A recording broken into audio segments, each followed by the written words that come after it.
Excretory system, कल हमने क्या क्या पढ़ा कि भाई एक्सक्रीटरी सिस्टम होता क्या है, कितने एक्सक्रीटरी ऑर्गन होते हैं ह्यूमन बॉडी में, कितने टाइप का मेटाबॉलिक वेस्ट बनता है। देन एक्सक्रीटरी कंपाउंड्स के आधार पर हम लिविंग्स को 4 कैटेगरी में डिवाइड करते हैं, अमोनोटैलिक, यूरियोटैलिक, यूरिकोटैलिक एंड गुआनोटैलिक। उनके एग्जाम्पल आपको याद रखने हैं।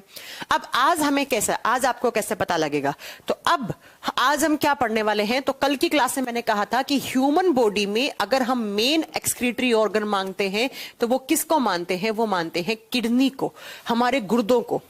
क्यों मानते हैं, क्योंकि हमारे बॉडी में मेन जो मेटाबॉलिक वेस्ट या आप बोल सकते हो कि जो भी हमारे बॉडी से अपशिष्ट पदार्थ बनते हैं वो किसकी फॉर्म में बनते हैं, ज्यादा मेटाबॉलिक वेस्ट किसकी फॉर्म में होता है, नाइट्रोजीनियस वेस्ट प्रोडक्ट होते हैं, नाइट्रोजन युक्त अपशिष्ट पदार्थ होते हैं। तो एक्चुअली नाइट्रोजीनियस वेस्ट को फिल्टर करने का काम कौन करता है, किडनी। इसलिए ह्यूमन बॉडी का मेन एक्सक्रीटरी ऑर्गन हम किसे मानते हैं, किडनी को, जिसे हिंदी में वृक्क या गुर्दे हम आम भाषा में बोलते हैं। फिर मैंने आपको कल की क्लास में बताया कि भाई किडनी की स्टडी को क्या कहा जाता है, किडनी की लोकेशन कहां होती है, और आज मैं आपको किडनी का शेप बताया था कि कुछ इस शेप की होती है। किडनी की शेप क्या होती है, बीन शेप या सोयाबीन शेप की। 2 किडनी होती है, किडनी कितनी होती है, 2 1 पेयर में होती है, ऐसे 2 किडनी होती है। ये आपका लेफ्ट वाला हो गया, ये आपका राइट वाला किडनी हो गया। 2 किडनी है, लेफ्ट एंड राइट। बात करते हैं किडनी के वेट की, कि किडनी का वजन कितना होना चाहिए। तो किडनी का वेट होता है बच्चों अप्रोक्स 170 ग्राम ईच। एक किडनी का वजन 170 ग्राम है। अब लड़कियों में हल्का फुल्का 3-4 ग्राम किडनी का वजन कम हो जाता है, वो कोई बड़ी बात नहीं है। लेकिन ऑन एन एवरेज की जब हम बात करते हैं तो आप बताओगे हमारे किडनी का, हमारे एक गुर्दे का वजन कितना होता है, अप्रोक्स 170 ग्राम वजन होता है। अब जब किडनी की लेंथ की बात करते हैं, लंबाई, किडनी की लेंथ कितनी होनी चाहिए, ये वाली लेंथ, ऐसे यहां वाली, ये लेंथ कितनी होती है, तो किडनी की लेंथ होती है बच्चों 10 से 12 सेंटीमीटर। ये जो लंबाई है ना ऐसे किडनी की, ये लेंथ होती है 10 to 12 सेंटीमीटर। उसके बाद अगर आपसे थिकनेस पूछ ले कि मोटाई कितनी है, अगर आपसे थिकनेस पूछ ले किडनी की, कि किडनी की थिकनेस कितनी सेंटीमीटर मोटी होती है, किडनी की मोटाई कितनी होती है, तब आप कहोगे किडनी का जो थिकनेस है वो है 2 से 3 सेंटीमीटर का। अगर थिकनेस की बात करते हैं तो वो होती है 2 से 3 सेंटीमीटर की मोटाई। और अगर किडनी का डायमीटर पूछे कि व्यास कितना होता है, डायमीटर, तब आप बताओगे किडनी का डायमीटर होता है 3 से 4 सेंटीमीटर का। तो ये क्वेश्चन हालांकि बहुत ही कम एग्जाम में पूछे जा सकते हैं। हाँ, वजन वाला थोड़ा सा आपको आइडिया होना चाहिए कि हार्ट का वेट कितना होता है, ब्रेन का वेट कितना होता है। तो हार्ट का मैंने बताया था ऑन एन एवरेज 300 ग्राम होता है। ब्रेन का अगर हम बात करते हैं तो लड़कों में 1300 से 1400, लड़कियों में हल्का सा 150 ग्राम का वजन कम हो जाता है। देन मैंने आपको फेफड़ा पढ़ाया नहीं है, आगे पढ़ाऊंगी कि फेफड़ों का वजन कितना होता है। ऐसे ही अगर आपसे किडनी का पूछ लिया जाए वजन कितना है, तब आप क्या बताओगे, वो होता है 170 ग्राम ईच। 170 ग्राम की एक किडनी होती है। अब नेक्स्ट पॉइंट क्या आता है बेटा, किडनी एक ऑर्गन है, आप जानते हैं ना, किडनी क्या है, एक ऑर्गन है। और ऑर्गन्स किससे बनते हैं आप बताइएगा, ऑर्गन्स बनते हैं सेल से। अगर मैं बात करूं, मेरा हार्ट किससे बना हुआ है, सेल से बना हुआ है। मेरा ब्रेन किससे बना हुआ है, ब्रेन सेल से, जिन्हें हम न्यूरॉन कहते हैं। ऐसे ही किडनी भी एक अंग है, और इस ऑर्गन, ये ऑर्गन किससे बना हुआ है, सेल से बना हुआ है, कोशिका से बना हुआ है। तो हमारी किडनी के अंदर जो सेल्स होती हैं उनका नाम क्या होता है, उनको कहते हैं हम नेफ्रॉन्स। उन्हें क्या कहा जाता है, नेफ्रॉन कहा जाता है, या हिंदी में इन्हें वृक्काणु, वृक्क के अणु, वृक्काणु कहलाते हैं। किडनी एक ऑर्गन है, मान लो ये आपका किडनी है, तो ये किससे बना हुआ है, ये सेल से बना हुआ है। तो किडनी के अंदर बहुत सारी क्या है, सेल्स हैं। उन सेल्स को नाम क्या देंगे हम, नेफ्रॉन। या मैं यूं कह दूं कि किडनी का यूनिट क्या है, या मैं यूं कह दूं कि किडनी का यूनिट क्या है, इकाई क्या है, तब भी आप क्या बोलोगे, किडनी की सेल्स या किडनी की यूनिट, इकाई किसे माना जाएगा। जैसे लिविंग बॉडी की यूनिट, हमारे बॉडी की सबसे छोटी इकाई किसे बोलते हैं, सेल को। लेकिन अगर किडनी की सेल्स को बोलेंगे तो हम क्या बोलेंगे, आप बता दोगे नेफ्रॉन। तो हमारी किडनी का, जब आप किसी किडनी को आप कट करके उसे इलेक्ट्रॉन माइक्रोस्कोप के नीचे रखोगे तो आपको क्या बेटा, ऐसे बहुत सारे नेफ्रॉन दिखेंगे, बहुत सारे छोटी छोटी सेल्स दिखेंगी। अब कितनी होती हैं? तो ऐसा माना जाता है एक किडनी में 1 मिलियन नेफ्रॉन्स होते हैं। एक किडनी में 1 मिलियन है, तो दोनों में कितने हो जाएंगे? 2 मिलियन हो जाएंगे। दोनों में 2 मिलियन हो जाएंगे। तो एग्जाम में जैसे ब्रेन के पार्ट में मैंने क्या पढ़ाया था कि ब्रेन की सेल्स को हमने क्या नाम दिया था? न्यूरॉन दिया था। न्यूरॉन्स किसकी सेल्स होती हैं? ब्रेन की सेल्स होती हैं। ऐसे ही आपको आगे पढ़ाऊंगी कि फेफड़ों के अंदर जो सेल्स होती हैं उन्हें बोला जाता है एल्वेलाई। एल्वेलाई या कुपिका कहा जाता है। ये किसके अंदर होती हैं? लंग्स के अंदर। लेकिन आपसे पूछ ले कि किडनी की सेल्स का नाम क्या है, तब आप क्या बताओगे? नेफ्रॉन्स। किडनी के अंदर जो छोटी छोटी सेल्स प्रेजेंट होती हैं उन्हें हम क्या बोलते हैं? नेफ्रॉन्स बोलते हैं। और एक किडनी में अप्रोक्स 1 मिलियन नेफ्रॉन होते हैं। 1 मिलियन बोले तो 10 लाख, है ना। तो किडनी की स्ट्रक्चरल एंड फंक्शनल यूनिट या किडनी की सेल्स या किडनी का यूनिट या पूछ ले नेफ्रॉन कहां होते हैं, किस ऑर्गन में होते हैं, तो आपका सबका आंसर क्या होगा? किडनी ही आंसर होगा। ठीक है।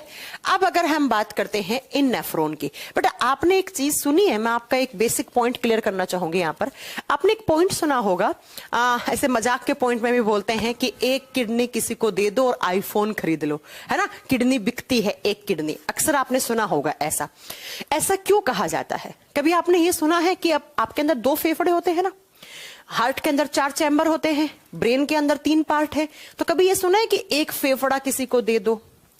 या फिर ये सुना है कि हार्ट के 4 चैम्बर है तो 2 चैम्बर किसी को दे दो? या कभी ये सुना है कि ब्रेन के 3 पार्ट है तो 1 पार्ट किसी को दे दो? किडनी के केस में ही ऐसा पॉसिबल क्यों हो पाता है? किडनी के केस में ही ऐसा क्यों कहा जाता है? कभी आपने ये बात सोचने की कोशिश की कि इंसान अपना एक किडनी किसी को देने के बाद भी एक किडनी पर कैसे जिंदा रह लेता है? या आपने कभी ये सुना होगा फलाना इंसान का यार एक किडनी खराब हो गया लेकिन वो जिंदा है अभी तक। लेकिन कभी आपने ये नहीं सुना होगा फलाना इंसान का एक फेफड़ा खराब हो गया लेकिन वो अभी जिंदा है। नहीं, वो भगवान के पास जा चुके हैं। क्यों? ऐसा क्यों होता है? सुनो, इसके 2 रीजन होते हैं, ध्यान से सुनिएगा। एक तो हमारी किडनी है ना, ये सेपरेट होते हैं। दोनों किडनियां पार्ट्स में हैं। पार्ट का मतलब क्या होता है? भाग। ये मान लो ए वाला पार्ट है, ये बी वाला पार्ट है। एक ये मेरा ये हाथ है, एक मेरा ये हाथ है। अगर ये हाथ काट दूंगी तो एक हाथ तो मेरा रहेगा ना ऐसा, क्योंकि इन दोनों हाथ का आपस में कोई लेना देना नहीं है। इस हाथ के सेल्स टिश्यूज अलग हैं, इस हाथ के सेल्स टिश्यूज अलग हैं। इसी ऐसे ही अगर हमारी किडनी की बात करते हैं तो किडनी 2 पार्ट्स में होती है।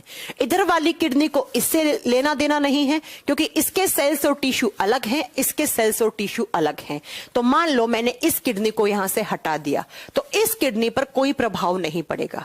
ये जैसे अपना काम कर रही थी वैसे काम करेगी अपना। अब दूसरी बात, किडनी के अंदर क्या होते हैं? नेफ्रॉन्स होते हैं।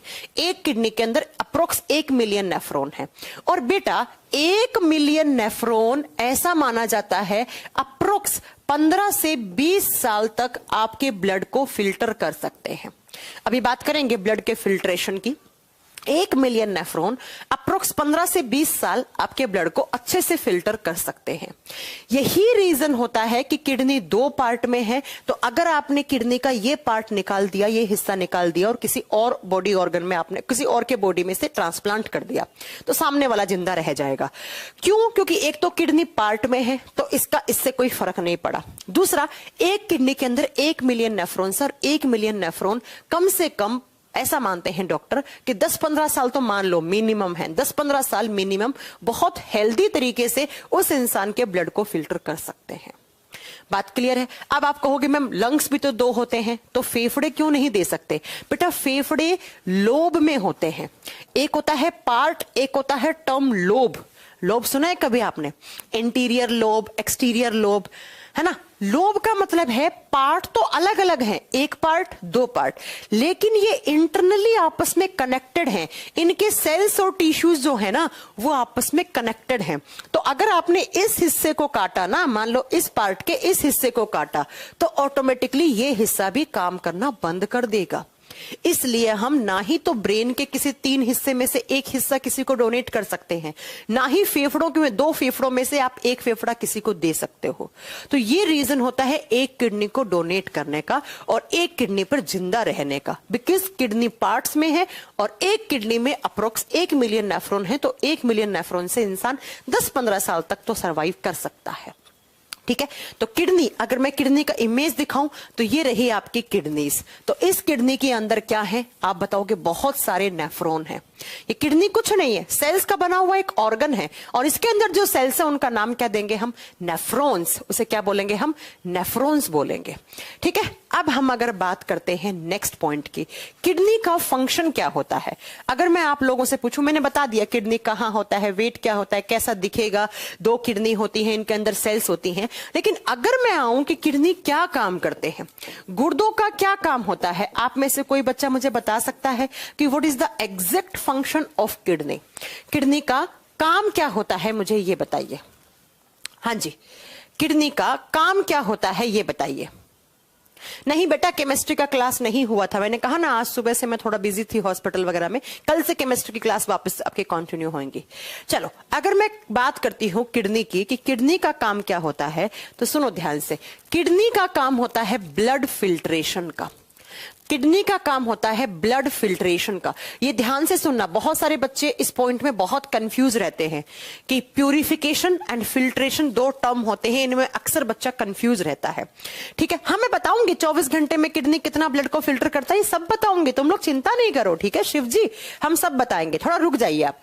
किडनी का काम होता है रक्त को छानना, ब्लड का फिल्ट्रेशन। अब ब्लड का छानने का मतलब क्या है? क्यों छाना आपने ब्लड को? क्या हो जाएगा अगर ब्लड को फिल्टर नहीं करेंगे तो? जैसे आपने चाय बनाई, चाय बनाकर आप क्या करते हो? छानते हो छलनी से, तो चाय पत्ती या उसके अंदर आपने अदरक डाला है, तुलसी के पत्ते डाले हैं, तो वो सब छलनी के अंदर रह जाते हैं और चाय छन के नीचे आपके जिस भी बर्तन में आप डालते हो उस बर्तन में आ जाती है। ठीक उसी तरीके से हमारी किडनीज काम करती हैं। किडनी का काम होता है फिल्ट्रेशन, या एक टर्म सुनोगे अल्ट्रा फिल्ट्रेशन, उस पर बात करेंगे थोड़ी देर के बाद। बात ये आती है कि मैम ब्लड को फिल्टर क्यों करना पड़ रहा है? अब सुनो इसका आंसर। क्योंकि हमारे ब्लड में बहुत सारी चीजें मिक्स होती हैं, खून के अंदर बहुत सारी चीजें मिक्स होती हैं। हम ब्लड को कहां पढ़े थे? सर्कुलेटरी सिस्टम में। Blood is the part of circulatory system. ये हमारे बॉडी में हर एक चीज को सर्कुलेट करने का काम करता है। अब देखो, अगर मेरे लीवर को, मान लो फॉर एग्जाम्पल मेरे लीवर को मेरे ब्रेन तक कोई चीज पहुंचानी है, तो ऐसा थोड़ी है लीवर उठ के आएगा ब्रेन के पास, हाँ भाई तेरा ये कोरियर आया ले ले। या मेरे लीवर को किडनी के पास कोई मैसेज पहुंचाना है, तो क्या मेरा लीवर थोड़ी चल के जाएगा किडनी के पास कि हाँ भाई मैं आया हूं, चलो लीवर आया है पानी लेके आओ इसके लिए? नहीं, वो किसके थ्रू? वो खून के थ्रू। हमारे बॉडी में ब्लड को कहा जाता है सर्कुलेटरी मीडियम, जो हर चीज को सर्कुलेट करता है, जो हर चीज को घूम फिर के पहुंचा के आता है। तो ब्लड के अंदर बहुत सारी चीज मिक्स होती हैं। अब ये कुछ चीजें अच्छी होती हैं, कुछ चीजें खराब होती हैं। अच्छी की मतलब, अच्छे का मतलब क्या हो गया? जिसकी रिक्वायरमेंट हमारे बॉडी को होती है और जो हमारे बॉडी के अंदर कुछ ना कुछ काम करती हैं। खराब का मतलब क्या हो गया? जिसकी रिक्वायरमेंट नहीं है यार हमारे बॉडी को, और अगर वो अंदर रही तो वो हमें प्रॉब्लम क्रिएट कर देंगी। तो जैसे अगर मैं ब्लड की बात करूं तो ब्लड में ग्लूकोज होता है। अब बताओ, ब्लड के अंदर ग्लूकोज घुला हुआ होता है, इसे तो ग्लूकोज को हम ब्लड शुगर बोलते हैं। अब ये बताओ ग्लूकोज अच्छा है या बुरा? ग्लूकोज तो अच्छा है मैम, तो ग्लूकोज की तो हमें जरूरत है। नेक्स्ट, ब्लड के ही अंदर होती हैं कुछ विटामिन्स भी, कुछ विटामिन्स। ब्लड के अंदर होते हैं आयंस, ब्लड के अंदर होते हैं कुछ मिनरल्स। मिनरल्स का मतलब हो गए खनिज तत्व, जैसे कैल्शियम हो गया, पोटेशियम हो गया, क्लोरीन वगैरह हो गया, खनिज तत्व हो गया। ब्लड के अंदर ही घुल जाता है क्या? वाटर, पानी भी घुल जाता है। तो देखिए ये सारी चीजें क्या है? अच्छी चीजें हैं। ऐसे ही ब्लड के अंदर कुछ अमीनो एसिड भी होते हैं, अमीनो अम्ल भी होते हैं। अब आप ध्यान से देखोगे बेटा तो आप ये पाओगे हमारे बॉडी को ग्लूकोज की भी जरूरत है, विटामिन की भी जरूरत है, आयंस की भी जरूरत है, मिनरल्स की भी जरूरत है, पानी की भी जरूरत है भाई साहब, अमीनो एसिड की भी जरूरत है। इसका मतलब मैम ये तो अच्छी चीजें हैं भाई साहब, ये तो हमें चाहिए ही चाहिए। लेकिन आप देखोगे कि इसी ब्लड में घुला हुआ होता है यूरिया। कल की क्लास में मैंने बताया था यूरिया का निर्माण कौन करता है? लीवर करता है। लेकिन लीवर फॉर्मेशन करके यूरिया का किस में डाल देता है? आपके खून में, आपके रक्त में डाल दिया और कहता है जाओ खून किडनी को दे आओ इस यूरिया को। ऐसे ही हमारे ब्लड के अंदर ही घुला हुआ होता है यूरिक एसिड, यूरिक अम्ल, यूरिक एसिड। ऐसे ही हमारे ब्लड के अंदर होता है क्रिएटिनाइन। कल बताया था कहां से आया है क्रिएटिनाइन। ऐसे ही हमारे खून के अंदर घुला हुआ होता है अमोनिया वगैरह।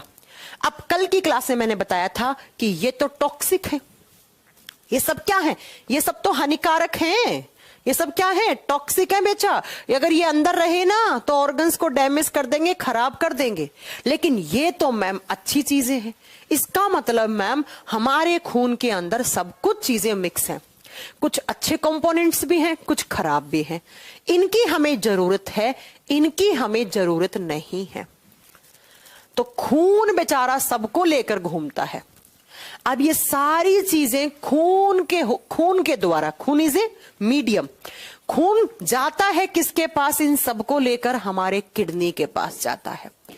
अब किडनी कहता है कि भाई ये तो, किडनी के ऊपर प्रेशर होता है सारे ऑर्गन्स का कि ये तो हमें वापस चाहिए, किडनी ध्यान रखना, ये सब हमें वापस चाहिए। लेकिन ये नहीं चाहिए तो किडनी क्या करेगा? इस ब्लड को, ये जो ब्लड आया है, खून आया है, इस खून का क्या करेगा? फिल्ट्रेशन करेगा। किडनी के अंदर जो नेफ्रॉन्स होते हैं ना, उनके अंदर लगे हुए होते हैं फिल्टर। जैसे हमारे घरों में पानी छानने वाला फिल्टर, पानी वाला आरओ लगा हुआ होता है, उसके अंदर मेम्ब्रेन्स लगी हुई होती है फिल्टर की। तो कचरा वचरा आता है, वो मेम्ब्रेन्स अपने पास रोक लेती हैं। ठीक उसी तरीके से हमारे किडनी के अंदर फिल्टर लगे हुए होते हैं। भगवान ने हमें कुछ नेचुरल फिल्टर दिए हैं, है ना? और वही फिल्टर क्या करते हैं? इस खून को छानते हैं। छान के इन सारी चीजों का तो वो फिल्टर क्या कर लेते हैं? एब्जॉर्प्शन करवा देंगे, इन सब का तो अवशोषण करवा देंगे। लेकिन ये थोड़ी चाहिए, इन सबको फिर वो फिल्टर क्या करेगा? किसकी फॉर्म में? यूरिन की फॉर्म में। यूरिन बोले तो पेशाब, मूत्र की फॉर्म में। इन सबको, अब एक बात बताओ, हम जितना पानी पीते हैं उतना पानी तो हमारे बॉडी में नहीं रुकता है ना। हम जितनी हमारे शरीर को जरूरत होती है, हमारे सेल्स टिश्यूज को पानी की जरूरत है, उसका तो अब्जॉर्प्शन कर लेते हैं हमारे सेल्स टिश्यू।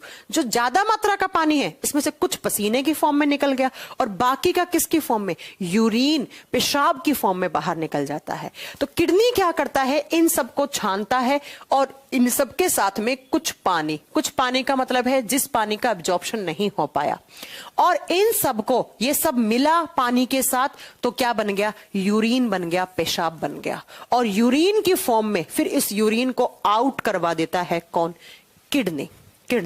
और इसी प्रोसेस को कहा जाता है ब्लड फिल्ट्रेशन। शायद आपको समझ में आ गया होगा कि किडनी का फंक्शन क्या है? ब्लड को फिल्टर करना। क्यों फिल्टर करना? सीधा ही, अब आप देखो, ब्लड को फिल्टर करना, हमें खून भी तो चाहिए ना भाई साहब। हमारे बॉडी में कितना खून होता है? ऑन एन एवरेज मान लो 6 से 7 लीटर खून है।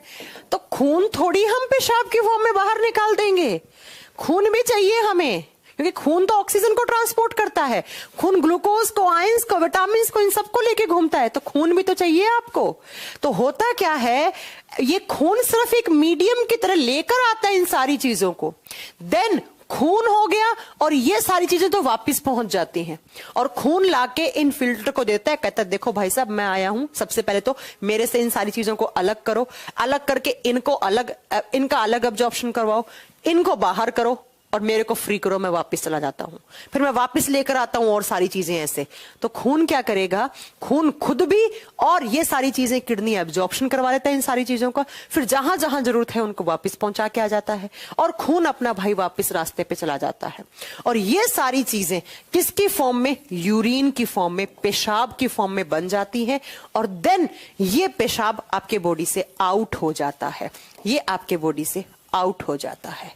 इसका मतलब मैम, किडनी किस प्रोसेस पे काम करता है? ब्लड का फिल्ट्रेशन, ब्लड का फिल्टर करवाता है किडनी। अब एक बात ये आती है, बहुत सारे बच्चे बोलते हैं किडनी तो ब्लड का प्यूरिफिकेशन करवाता है। देखो बेटा, साइंस में ब्लड प्यूरिफिकेशन शब्द का मीनिंग क्या होता है पहले ये सुन लो। ब्लड प्यूरिफिकेशन को हिंदी में बोलते हैं रक्त का शुद्धिकरण, वो छानना है, ब्लड फिल्ट्रेशन। और शुद्धिकरण का मतलब क्या होता है कि हमारे खून में हम प्यूरिफिकेशन टर्म को गैसेस से जोड़ते हैं। गैसेस के केस में हम प्यूरिफिकेशन टर्म यूज करते हैं। बेटा, हमारे खून में ऑक्सीजन और CO2 होता है, तो इस CO2 को अलग करवाना और उसे बाहर करवाना, यह काम कल की क्लास में बताया था मैंने, किसका होता है? फेफड़े का होता है, लंग्स का होता है। तो एक्चुअली फेफड़ों का काम होता है ऑक्सीजन को खून में घोलना, CO2 को बाहर करना, ऑक्सीजन को घोलना, CO2 को बाहर करना। और ऑक्सीजन को घोलना और CO2 को बाहर करना, इसी केस को हम बोलते हैं ब्लड प्यूरिफिकेशन। और ब्लड प्यूरिफिकेशन कौन करता है? तो वो हमारे फेफड़े करते हैं। तो दोनों बातें अलग अलग हैं। कभी भी एग्जाम में यह मत लिखाना कि ब्लड प्यूरिफिकेशन किडनी करता है, नहीं, ब्लड का फिल्ट्रेशन किडनी करता है। ब्लड का प्यूरिफिकेशन कौन करता है? फेफड़ा। और प्यूरिफिकेशन शब्द हम किसके कॉन्टेक्स्ट में यूज करते हैं? ऑक्सीजन और CO2। ऑक्सीजन हमें चाहिए, CO2 को कोई काम नहीं है, तो फेफड़ा ऑक्सीजन खून में घोल देता है, CO2 बाहर कर देता है। तो इसे कहते हैं ब्लड प्यूरिफिकेशन, जो किसके द्वारा होता है? जो हमारे फेफड़ों के द्वारा होता है। लेकिन इसे कहते हैं ब्लड फिल्ट्रेशन, जो किसके द्वारा होता है? हमारे किडनी के द्वारा होता है, हमारे किडनी के द्वारा होता है। तो मैं उम्मीद कर रही हूं कि दोनों टर्म का मीनिंग आप अच्छे से समझ गए हो कि ब्लड फिल्ट्रेशन क्या होता है और ब्लड प्यूरिफिकेशन क्या होता है। समझ गए हो? बताओ यस और नो। चलिए बताओ यस और हाँ जी, समझ गए हो? ये आगे चलिए कि किडनी क्या काम करता है? फिल्ट्रेशन का। फेफड़ा क्या काम करता है? प्यूरिफिकेशन का। अक्सर मेरे पास इंस्टाग्राम पे या व्हाट्सएप पे ये मैसेज आता रहता है, मैम ब्लड प्यूरिफिकेशन कौन करता है? किडनी करता है। आज के बाद आप बता दोगे, है ना? नोट्स कैसे बनाए? पूरा सिलेबस खत्म होने के तौर पे आ गया। और ये कौन से कुमार हैं जिनको अभी तक ये नहीं पता लगा नोट्स कैसे बनाए? वाह जी वाह बेटा, नोट्स दिए तो हैं आपको, सब तो लिखा हुआ है नोट्स के अंदर। अब हम क्या बात करेंगे? सुनो, मैंने कह दिया, अगर मैं आपको ये भी तो कह सकती हूं कि किडनी का फंक्शन क्या है। आपने अगर पूछा कि किडनी का फंक्शन क्या है, तो या तो क्या आएगा किडनी का फंक्शन? ब्लड फिल्ट्रेशन होगा ऑप्शन में, रक्त को छानना, रक्त का फिल्ट्रेशन करना, खून को छानना। क्यों छानना? तो आपको आंसर मिल गया है कि क्यों छानना।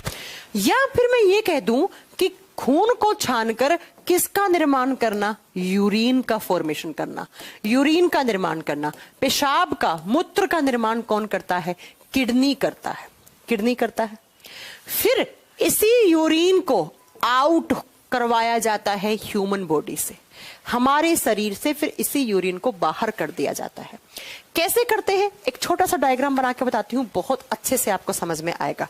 मैंने कहा किडनी का या तो ब्लड फिल्ट्रेशन मान लो या यूरिन का फॉर्मेशन करना। अब किस तरीके से? मान लो क्या ऐसे ही होता है, ये आपका एक किडनी है, ये आपका दूसरा किडनी है, ये आपका राइट किडनी है, क्योंकि हमेशा साइंस में ये वाला डायरेक्शन राइट लेते हैं। इसे लिख दो राइट किडनी, दायां गुर्दा, राइट किडनी या दायां वृक्क। और इसे लिख दो लेफ्ट किडनी, लेफ्ट किडनी। अब इन दोनों किडनी के अंदर खून आता है, ऐसा तो है नहीं एक में ही आएगा, दोनों में खून आ रहा है। किडनी के अंदर क्या होते हैं? बहुत सारे नेफ्रॉन है। किडनी के अंदर क्या है? इस तरीके से मैम बहुत सारे नेफ्रॉन है। तो इस किडनी के पास ऐसे मान लो खून आया, ये खून आ रहा है, इधर से इसमें खून आ रहा है बहुत सारा। अब किडनी का काम क्या है? ब्लड को फिल्टर करना। तो यहां पर अंदर कहीं ना कहीं इस ब्लड का फिल्ट्रेशन हो रहा होगा, अंदर ऐसे ब्लड का फिल्ट्रेशन हो रहा है। कैसे होगा मैं सब बताऊंगी। अभी फिलहाल मैं आपको एक आइडिया दे रही हूं कि किस तरीके से होता है ब्लड का फिल्ट्रेशन किडनी में, मैं ये बता रही हूं आपको, ठीक है? तो किस तरीके से होता है सुनो। दोनों किडनी में खून आया, खून उन सारी चीजों को लेकर आया, कुछ अच्छी चीजें हैं, कुछ खराब चीजें हैं, सबको लेकर आया खून किडनी के पास। अब किडनी के पास लाके छोड़ दिया। किडनी ने क्या किया? अच्छी चीजें अलग कर दी, बुरी चीजें अलग कर दी, खून को अलग किया, वापस भेज दिया अपने रास्ते से। अब सिर्फ और सिर्फ इस किडनी से नीचे की तरफ छनके आता है बेटा आपका पेशाब, यूरिन छनके आता है इस तरीके से। कहां पर? ये मेरी पीछे दोनों किडनियों में दिन रात ब्लड फिल्टर हो रहा है। ब्लड फिल्टर होकर खून वगैरह, खून हो और चीजें जिसकी रिक्वायरमेंट है हमारे बॉडी को, जैसे glucose, amino acid, sodium chloride, ions, minerals etcetera etcetera, वो सब किडनी के अंदर एब्जॉर्ब हो जाते हैं, उनका अवशोषण हो जाता है। नीचे की तरफ छन छन के आता है किडनियों से क्या, यूरिन, पेशाब। तो यहां पर दोनों किडनी, अब किडनी से पीछे की तरफ ऐसे यहां पर आती है आपकी दो डक्ट, दो नलिकाएं आती हैं। नलियां होती हैं इस तरीके से, और इन नलियों को नाम दिया जाता है यूरेटर। कभी आपने सुना है फलाना इंसान के, साउंड क्लियर नहीं है, अच्छा शायद वो हिल रहा होगा माइक। अभी ठीक है साउंड? अब ठीक है साउंड? हाँ जी साउंड ठीक है। वो शायद ना हिल रहा होगा माइक। चलो मैं आप स्टेबल रखती हूँ इसको। सुनो कि क्या हुआ, आपके पीछे की तरफ किडनी है, मैं वापस रिपीट करती हूं। इन दोनों किडनियों में ब्लड फिल्टर हो रहा है दिन रात। फिल्टर होने के बाद इन किडनियों से नीचे की तरफ छन रहा है क्या, यूरिन, पेशाब। छन के एक नली ऐसे पीछे से यहां आती है, एक नली पीछे से यहां आती है, और इन नलियों को कहते हैं हम यूरेटर डक्ट। इन्हें कहा जाता है यूरेटर डक्ट। वो नलियां जो यूरिन को लाती हैं, किडनी से लेकर कहां पर लेकर आती हैं, हिंदी में बोलते हैं मूत्र वाहिकाएं। आपने कभी सुना है फलाना इंसान के यूरेटर में यार स्टोन हो गया है, पथरी हो गई है, शायद आपने सुना होगा। और इन नलियों से होता हुआ यूरिन नीचे की तरफ आता है, और यहां होता है आपका यूरिनरी ब्लैडर। ब्लैडर है ये, इसे बोलते हैं यूरिनरी ब्लैडर, और हिंदी में इसे कहा जाता है मूत्राशय। मूत्राशय। और इसके अंदर क्या होता है, कुछ टेम्परेरी टाइम के लिए यहां पर यूरिन स्टोर होता है, और बाद में यहां पर आपका होता है यूरेथ्रा वाला पार्ट। यूरेथ्रा को बोलते हैं मूत्र मार्ग, वो मार्ग जहां से मूत्र को बाहर किया जाता है, और यहां से फिर खून में से जो छन के यूरिन आया है उसे हमारे बॉडी से बाहर कर दिया जाता है। मैंने क्या कहा, यहां पीछे की तरफ किडनी, दिन रात वो ब्लड को फिल्टर कर रही हैं। कैसे कर रही हैं सब समझ में आएगा। करने के बाद सारे के सारा यूरिन यहां से दो नलियां होती हैं, एक राइट हैंड साइड में जो राइट किडनी से लेकर आती है यूरिन को, एक लेफ्ट हैंड साइड में जो लेफ्ट किडनी से यूरिन को लेकर आती हैं, और लाकर फिर आपके ब्लैडर तक लाकर छोड़ देती है यूरिन को। देन ब्लैडर ऐसे कंप्रेस करता है, जब वो भर जाता है यूरिन से तो यूरेथ्रा वाले पार्ट से आप यूरिन रिमूव कर देते हो, वॉशरूम जाते हो आप। ऐसे ही इमेज मैं आपको दिखाती हूं, आप शायद अच्छे से समझ पाओगे। सुनिए बेटा, ये देखो इमेज, एक किडनी, दूसरी किडनी, ठीक है ये रीनल आर्टरी लिखा हुआ, ये खून लेकर आती है, ये खून वापस, खून चला जाता है, इससे आया इससे चला गया, खून का कोई लेना देना नहीं है, खून अपनी चीजें छोड़ के चला गया जो भी लेकर आया। देन उस खून में से जो भी चीजें छन के खराब आई हैं वो नीचे की तरफ, ये देखो ये डक्ट, ये दूसरा डक्ट, इसे क्या लिखा हुआ है, यूरेटर। ये है मूत्र वाहिकाएं, ये क्या है, मूत्र वाहिकाएं। और फिर इस यूरिनरी डक्ट है ये जो, या यूरिनरी डक्ट बोलो यूरेटर बोलो, ये लाती हैं आपके ब्लैडर में। ये रहा आपका ब्लैडर, इसमें कुछ समय के लिए स्टोर होता है, और देन क्या होता है, यूरेथ्रा वाले पार्ट से बाहर हो जाता है। तो कुछ इस तरीके से आपका किडनी और किडनी से नीचे की तरफ पेशाब छन के आता है। अब एनडीए के एग्जाम में ये क्वेश्चन पूछा हुआ है बेटा, क्या क्वेश्चन पूछा हुआ, एनडीए के एग्जाम की क्वेश्चंस की लैंग्वेज थोड़ी टफ होती है। आज बफरिंग हो रही है क्या, इंटरनेट में प्रॉब्लम चल रहा है क्या, थोड़ा हो रही होगी आज बफरिंग, मे भी बफरिंग हो रही हो, पॉसिबल हो सकता है, क्योंकि आज इंटरनेट दिल्ली में थोड़ा है ही, बारिश की, आज बारिश हो रही है ना, अभी भी बाहर बहुत तेज बारिश हो रही है दिल्ली में, ठंड और बढ़ा रही है ये बारिश। सुनो, एनडीए के एग्जाम में क्या क्वेश्चन आया, आप लोग आंसर करोगे इसका। एनडीए के एग्जाम में क्वेश्चन आया कि pathway of urine, what is the pathway of urine, जो यूरिन आता है उसका रास्ता क्या है, पेशाब का रास्ता कैसे, किस तरीके से आता है पेशाब का रास्ता। अब आप बताओ, सबसे पहले यूरिन कहां से छना, किडनी से, तो एक नंबर पे आप क्या लिखोगे, नंबरिंग कर देना ऐसे कि सबसे पहले किडनी से ब्लड फिल्टर होके यूरिन बना, और नेक्स्ट उसके बाद कहां गया यूरिन, यूरेटर में गया, 2 नंबर पे कहां गया, यूरेटर में, और फिर कहां गया, यूरिनरी ब्लैडर में गया है। क्या लिख दोगे इसे, यूरिनरी ब्लैडर, हिंदी में लिखोगे मूत्राशय, और लास्ट में कहां से रिमूव कर देते हो, यूरेथ्रा वाले पार्ट से। तो इस तरीके से आपके किडनी से जो ब्लड आता है उसका पाथवे होता है, उसका रास्ता होता है। तो सबसे पहले 1 नंबर पे किडनी ने ब्लड को फिल्टर करके यूरिन नीचे की तरफ डाल दिया, किसमें? डक्ट में। तो 2 नंबर पे ये डक्ट आ गई, 3 नंबर पे ये ब्लैडर हो गया, और 4 नंबर पे यूरेथ्रा वाले पार्ट से क्या हो गया? यूरिन आउट हो गया। ये एनडीए का इस साल से पिछली साल जो एग्जाम हुआ था उसमें क्वेश्चन आया था। अब उसमें 4 थे ऑप्शन, किसी में 1 नंबर पे यूरेटर कर दिया, 2 नंबर पे किडनी कर दिया, तो क्या ऊपर की तरफ थोड़ा जाएगा यूरिन? तो गलत हो जाएगा वो। सबसे पहले किडनी, देन यूरेटर, देन कहाँ? यूरिनरी ब्लैडर, और फिर यूरेथ्रा वाले पार्ट से आप रिमूव कर देते हैं। ये हो गया किडनी से आने का रास्ता और हमारे बॉडी से बाहर निकलने का, किसका? यूरिन का।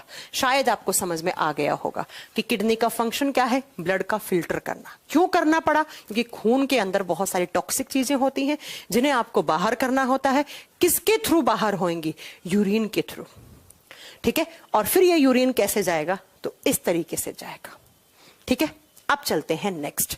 अब बात आती है, मैम आपने रास्ता बता दिया कि किस तरीके से यूरिन ऐसे बाहर जाता है, बात समझ में आ गई। लेकिन मैम किस तरीके से फिल्टर होता है, किस तरीके से खून में से? मैम आज कुछ समझ नहीं आ रहा है, बफरिंग की वजह से। क्या ज्यादा बफरिंग हो रही है क्या बेटा? एक बार मैं देखती हूँ खिड़की खोल के, बारिश ज्यादा हो रही है क्या? बारिश तो हो रही है बाहर, बारिश तो हो रही है। ज्यादा बफरिंग हो रही है कि आपको कुछ समझ ही नहीं आ रहा है बफरिंग की वजह से? ऐसा भी है क्या?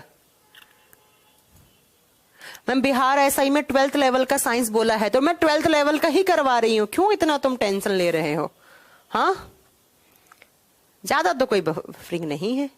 पंकज कुमार कह रहे हैं कौन सा किडनी बड़ा होता है? पंकज, कोई किडनी बड़ा नहीं होता है, एक किडनी थोड़ा सा ऊपर होता है, ये आप कह सकते हो। बड़ा कोई नहीं होता है। आप इस डायग्राम में भी देख रहे होंगे, एक थोड़ा सा ये ऊपर नहीं दे रखा आपको ऐसे, ये थोड़ा सा नीचे है। बाकी कोई भी बड़ा, वो कोई वजन में कोई ज्यादा बड़ा नहीं होता है। ठीक है, चलो अब सुनो क्या, अब हमें पढ़ना है कि मैम आपने ये बता दिया किडनी का फंक्शन क्या है, लेकिन किस तरीके से किडनी ब्लड को फिल्टर करता है वो जानना है। अब अगर मैं बोलूं कि किडनी का काम ब्लड फिल्ट्रेशन है, तो वो किडनी थोड़ी कर रहा है, किडनी की सेल्स कर रही हैं।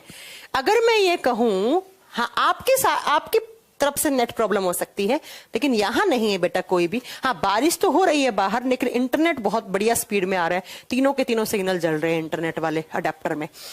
सुनो, क्या मैंने कहा कि किडनी का काम है ब्लड को फिल्टर करना, खून को छानना, ब्लड को फिल्टर करना, लेकिन किडनी थोड़ी कर रहा है। किडनी के अंदर क्या है? सेल्स हैं बेटा। किडनी के अंदर क्या है? सेल्स हैं, वो काम कर रही हैं। मैं बोलूं मेरा फेफड़ा काम कर रहा है, तो भाई साहब फेफड़ा थोड़ी कर रहा है, फेफड़े के अंदर सेल्स हैं। फेफड़ा किसका बना हुआ है? सेल्स का। मैं कहूं मेरा दिमाग काम कर रहा है, दिमाग थोड़ी काम कर रहा है। दिमाग तो आपने एक टर्म दे दिया, एक शब्द दे दिया इसको। इस ऑर्गन की जो सेल्स है वो काम कर रही हैं। तो अगर मैं बात कर रहा हूं कि किडनी ब्लड को फिल्टर करता है, तो किडनी नहीं करता है, किडनी की सेल्स कर रही हैं। और किडनी की सेल्स को क्या नाम दिया हमने? नेफ्रॉन। इसका मतलब मैम आप कह रही हो कि किडनी ब्लड को फिल्टर करता है, तो क्यों ना हम ऐसे बोले कि किडनी के अंदर ब्लड नेफ्रॉन में फिल्टर होता है। तो ज्यादा अच्छा सेंटेंस क्या बनेगा? किडनी के अंदर नेफ्रॉन्स में ब्लड फिल्टर होता है। सही है बात? हाँ जी, बिल्कुल सही बात है। और नेफ्रॉन्स कितने होते हैं? एक किडनी में 1 मिलियन नेफ्रॉन है। तो बेसिकली जो ब्लड छनता है, जो ब्लड का फिल्ट्रेशन होता है, वो कहां पे होता है? नेफ्रॉन में होता है। इसका मतलब हमें मैम एक नेफ्रॉन की स्ट्रक्चर पढ़नी चाहिए। जैसे एक नेफ्रॉन में ब्लड फिल्टर हो रहा होगा, तो बाकी के 1 मिलियन नेफ्रॉन में एकदम वैसे ही हो रहा होगा। तो क्यों ना हम एक नेफ्रॉन की स्ट्रक्चर पढ़ ले। हमने एक नेफ्रॉन की स्ट्रक्चर पढ़ ले, तो आप लिखोगे अब structure of 1 nephron. Structure of 1 nephron, एक नेफ्रॉन की संरचना। स्ट्रक्चर ऑफ 1 नेफ्रॉन, या नेफ्रॉन लिख लो, 1 नेफ्रॉन ना लिखो तो हिंदी में लिखोगे एक नेफ्रॉन की संरचना या नेफ्रॉन की संरचना। अब भाई जैसा एक होगा वैसे ही तो सारे 2 के 2 मिलियन होंगे दोनों किडनियों में। अब एक नेफ्रॉन की स्ट्रक्चर, ये थोड़ा सा टफ लगेगा आपको, मैं पहले ही बता देती हूं, लेकिन टफ कुछ नहीं है। यहां पर कुछ टर्म्स आएंगे जो आपको बोलने में टफ लगेंगे, लिखने में टफ लगेंगे, लेकिन एग्जाम में वहां से क्वेश्चन आता है ना? आपके एग्जाम में वहां से क्वेश्चन आता है। थोड़े से नाम अजीब से अटपटे से हैं, लेकिन एग्जाम में वहां पे से स्ट्रक्चर से क्वेश्चन बन जाता है। लिखेंगे स्ट्रक्चर ऑफ वन नेफ्रॉन। आपने एक किडनी देखी, उस किडनी में से क्या करा, उस किडनी की एक सेल निकाली, इसका एक नेफ्रॉन निकाला, निकाल के इसे इलेक्ट्रॉन माइक्रोस्कोप के नीचे रखा, तो कैसा दिखेगा? तो कुछ ऐसा दिखेगा, ऐसा। ये एक नेफ्रॉन है बेटा, या थोड़ा सा अच्छा, ये देखो ऐसा दिखेगा, दिख रहा है आपको? ऐसा नेफ्रॉन दिखेगा।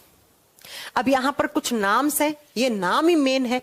बोमिन्स capsule, PCT, DCT, loop of Henle और collecting duct, afferent, efferent, glomerulus filter, ये कुछ नाम है। ये नाम याद कर लोगे तो काफी है आपके लिए एग्जाम के पॉइंट ऑफ व्यू से।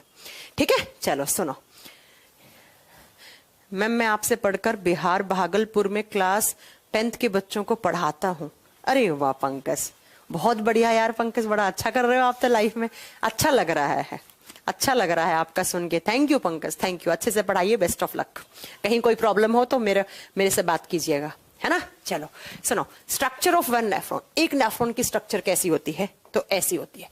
अब पहले मैं ना इसका डायग्राम बना रही हूँ, फिर ये सारे नाम लिख रही हूँ, फिर समझेंगे कैसे ब्लड फिल्टर होगा, फिर धीरे धीरे सारी चीजें समझेंगे। पहले आप लोगों के पास अगर पेन है तो मेरे साथ ड्रॉ करो ये कि किस तरीके से नेफ्रॉन की स्ट्रक्चर होती है, इसे बनाने की कोशिश कीजिएगा मेरे साथ, ठीक है। और जो बच्चे पढ़ा रहे हैं, बच्चों को पढ़ा रहा है, ट्यूशन व्यूशन पढ़ा रहा है, तो बेटा बच्चों को बनाना भी सिखाना पड़ेगा आपको नेफ्रॉन का डायग्राम, ठीक है। तो कुछ आपके नेफ्रॉन का डायग्राम ऐसा सा होता है।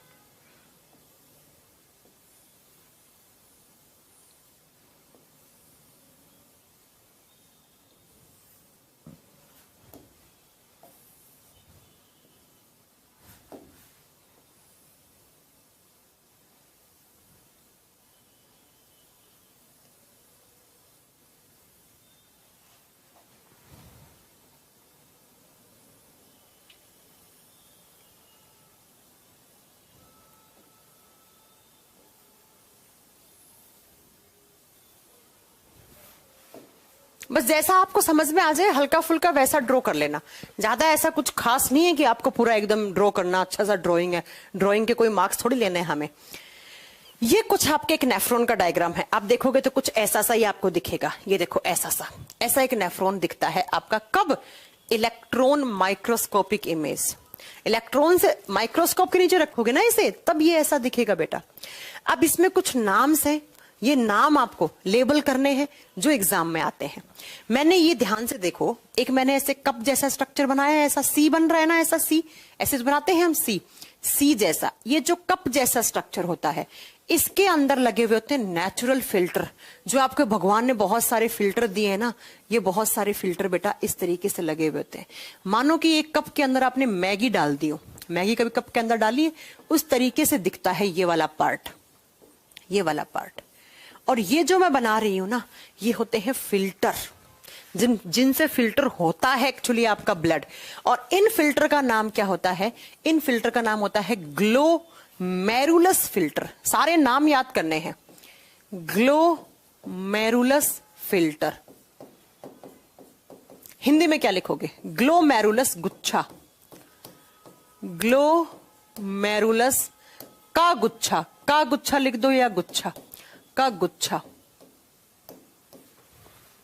उसके बाद ये मैंने एक नली सी बनाई है, नली दिख रहा है पाइप से, इसे बोलते हैं एफरेंट आर्टरी। एफरेंट आर्टरी या आर्ट्रियोल लिखो, आर्ट्रियोल। हिंदी में कोई अलग नाम नहीं है बेटा, इसे दिखाना है, इसे कहा जाता है। अब ऊपर मैं ये हटा रही हूं, आप समझ जाना कि इस नेफ्रॉन की स्ट्रक्चर है, बोर्ड थोड़ा छोटा पड़ जाएगा वरना। इसे क्या कहा जाता है? इसे कहा जाता है इफरेंट आर्ट्रियोल। एक खून लेकर आती है आर्ट्रियोल, एक खून वापस बॉडी ऑर्गन्स के बीच में ले जाती है। ये जो सी जैसा, ये जो मैंने कप बनाया है, इसे बोलते हैं बोमेन्स कैप्सूल। इसे बोलते हैं बोमेन्स कैप्सूल। साइंटिस्ट का नाम है बोमेन ने ये बताया था, तो उसने अपने नाम, लोग मेरा नाम याद रखें, है ना, इस तरीके से। हिंदी में बोलते हैं बोमेन का संपुट। और इसे स्टार करना बेटा, अक्सर एग्जाम में क्वेश्चन आता है कि बोमेन्स कैप्सूल किस ऑर्गन का हिस्सा है। बताओ किस ऑर्गन में पढ़ रहे हैं? किडनी। कौन सी सेल्स में पाया जाता है? नेफ्रॉन। किस सिस्टम का हिस्सा है? Excretory system. ऐसे एग्जाम में क्वेश्चन आते हैं। नेक्स्ट, उसके बाद ये देखो मैंने एक झूले जैसी स्ट्रक्चर बनाई है ना, झूला। इस झूले को कहा जाता है लूप ऑफ हैनले। इसे क्या कहते हैं? Loop of Henle. Henle again scientist का नाम है। हिंदी में बोलते हैं हैनले का झूला, क्योंकि हैनले जी ने बताया था इसके बारे में। हैनले का झूला बता दिया, लिख दिया। ये जो लास्ट वाला एक पाइप सा बनाया, खड़ा सा पाइप बनाया है, इसे बोलते हैं कलेक्टिंग डक्ट। इसे बोलते हैं कलेक्टिंग डक्ट। हिंदी में कहा जाता है संग्रहित नलिका। संग्रहित नलिका हिंदी में कहा जाता है। उसके बाद ये थोड़ा सा कॉम्प्लिकेटेड है जो मैं आपको बताने वाली हूं, वो क्या है? ये वाला जो पार्ट है, इस पार्ट को कहा जाता है पीसीटी। कभी अगर आपने अपना किडनी का एमआरआई करवाया हो तो उसमें आता है कि इस हिस्से में आपको स्टोन हुआ है, तो अक्सर आता है किसी के पीसीटी में स्टोन हुआ है, किसी के डीसीटी में है। पीसीटी का फुल फॉर्म क्या होता है? Proximal convoluted tubule. Proximal convoluted tubule Hindi में पता है क्या बोलते हैं? आगे की तरफ घूमी हुई नलिका।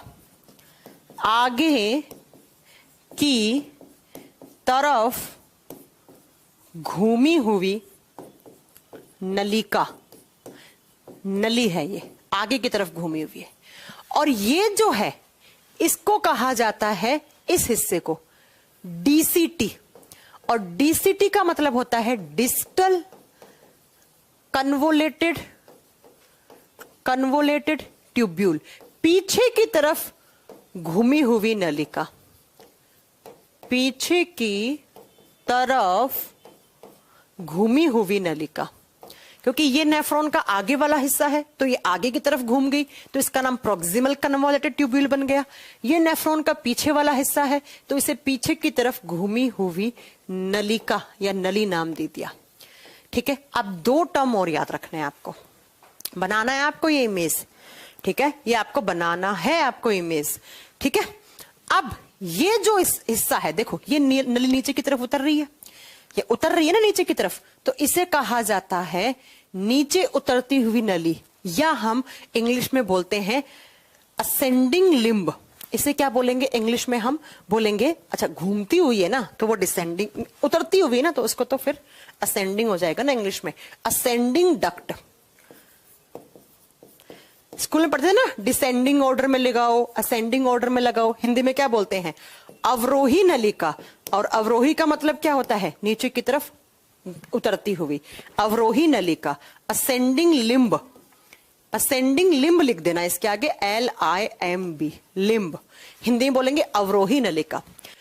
फिर ये हिस्सा ऊपर की तरफ चढ़ता हुआ है ना, तो इसे क्या कहा जाता है? कुछ यहां लिख रही हूं, इसे कहा जाता है डिसेंडिंग लिम्ब।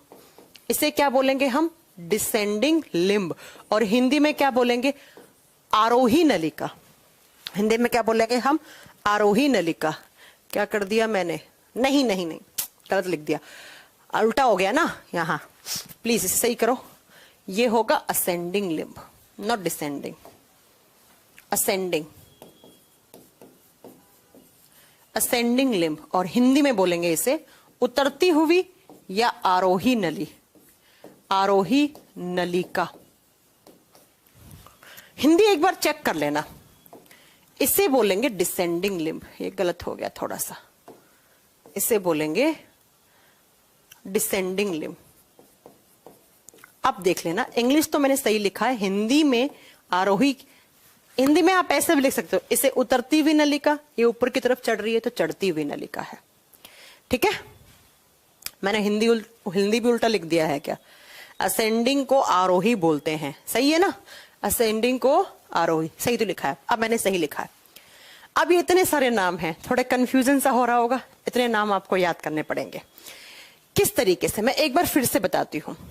अभी फंक्शन नहीं बताया मैंने इन सब का, फंक्शन कल की क्लास में आएगा, आज सारा पढ़ा दूंगी तो ऊपर से चला जाएगा। अभी सिर्फ सुनते जाइए किस तरीके से, कैसे। सुनो, सही लिखा हुआ होगा ना, डिसेंडिंग असेंडिंग सही लिखा ना? हाँ, असेंडिंग है ऊपर की तरफ घूमती हुई और ये नीचे की तरफ। चलो सुनो, आप ये एक डक्ट है, थोड़ा सा फंक्शन के साथ पढ़ाती हूं तो अच्छे से याद होगा। सुनो, ये एक डक्ट है, नली है इस तरीके से, इससे खून आ रहा है, खून अपने साथ सारी चीजों को लेकर आएगा, तो इसे बोलते हैं एफरेंट आर्ट्रियोल, जो खून लेकर आई है। फिर ये खून लाकर इन फिल्टर के अंदर आ गया, खून छन जाएगा, छन के वापिस चला जाएगा। खून थोड़ी यूरिन की फॉर्म में बाहर करवाना है, नहीं ना, तो खून तो वापिस ऐसे चला जाएगा इफरेंट आर्ट्रियोल से। अब खून के अंदर जितनी भी सारी चीजें थी वो इन ब्लड से फिल्टर होते हुए नीचे की तरफ आएंगी। जब नीचे की तरफ आएंगी तो ये आगे की तरफ ऐसे घूमी हुई नली है ना, इसे बोलते हैं पीसीटी डक्ट। पीसीटी डक्ट भी लिख सकते हो आगे, पीसीटी नली। फुल फॉर्म होता है प्रोक्सिमल कन्वोलेटेड ट्यूब्यूल। बेटा एक होता है ट्यूब, एक ट्यूब का 1000वां हिस्सा, ट्यूब का 1000वां पार्ट ट्यूब्यूल कहलाता है। एक ट्यूब का 1000 टुकड़ा कर दो, उसका सबसे छोटा एक टुकड़ा होगा, उसे ट्यूब्यूल कहा जाता है। तो इसे बोलते हैं प्रोक्सिमल कन्वोलेटेड ट्यूब्यूल। ये हो गया आपका। फिर ये जो झूला सा बन रहा है इसे बोलते हैं लूप ऑफ हैनले। फिर अगला यही पीसीटी है, इसके 2 हिस्से हैं। जब ये पीसीटी नीचे की तरफ उतर रही है तो इसे डिसेंडिंग लिम्ब बोलते हैं, अवरोही नलिका या उतरती हुई नलिका। जब ये पीसीटी ऊपर की तरफ जा रही है तो इसी का नाम पड़ता है असेंडिंग लिम्ब या चढ़ती हुई, ऊपर बढ़ते हुए क्रम में, और इसे बोलते हैं आरोही नलिका। फिर ये जो पीछे वाली नली है इसे बोलते हैं डीसीटी। डिस्टल का मतलब पीछे है, डिस्टल या डोर्सल का मतलब पीछे होता है यहाँ साइंस में। कन्वोलेटेड ट्यूब्यूल, पीछे की तरफ घूमी हुई नलिका।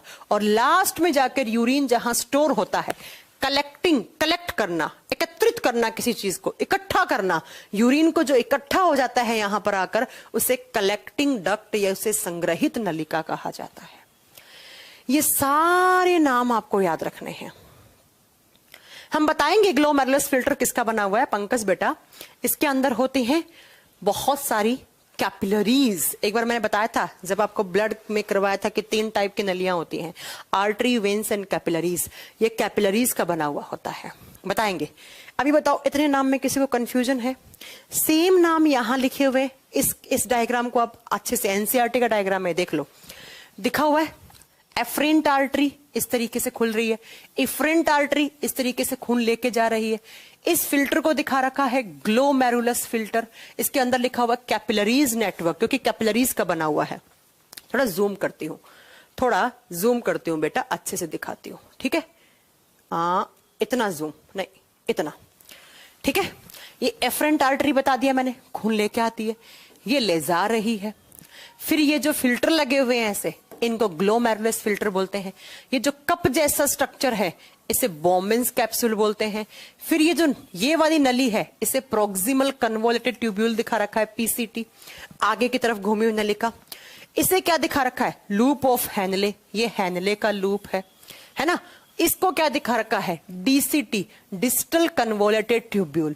और लास्ट में जाकर यहां यूरिन स्टोर हो रहा है, कलेक्टिंग डक्ट। फिर यहां से यूरिन नीचे की तरफ फ्लो हो रहा है, और नीचे कहां जाएगा? तो ये वाला इमेज देखो, कहां जाएगा? तो यहां पे ये किडनी है, इन किडनियों से छन के इसमें आएगा, फिर इसमें इस तरीके से यूरिन इस डक्ट में आ जाएगा, है ना, इस तरीके से। तो ये एक नेफ्रॉन की स्ट्रक्चर है। ऐसे ही हमारे दोनों किडनी में मिलाकर टोटल कितने हो जाते हैं? एक किडनी में 1 मिलियन है तो दोनों में कितने हो जाएंगे? 2 मिलियन नेफ्रॉन है। अब आप सोच रहे होंगे ये तो बहुत बड़ा इमेज है। बेटा ये बहुत बड़ा नहीं है। एक किडनी 170 ग्राम का और एक किडनी में 1 मिलियन नेफ्रॉन, तो खुद से लगा लो कि कितना निकलेगा। 1 मिलियन फिर कितना बड़ा होना चाहिए? बेटा ये सिर्फ और सिर्फ आप बताओगे। ये जब बात करते हैं इसकी जब बात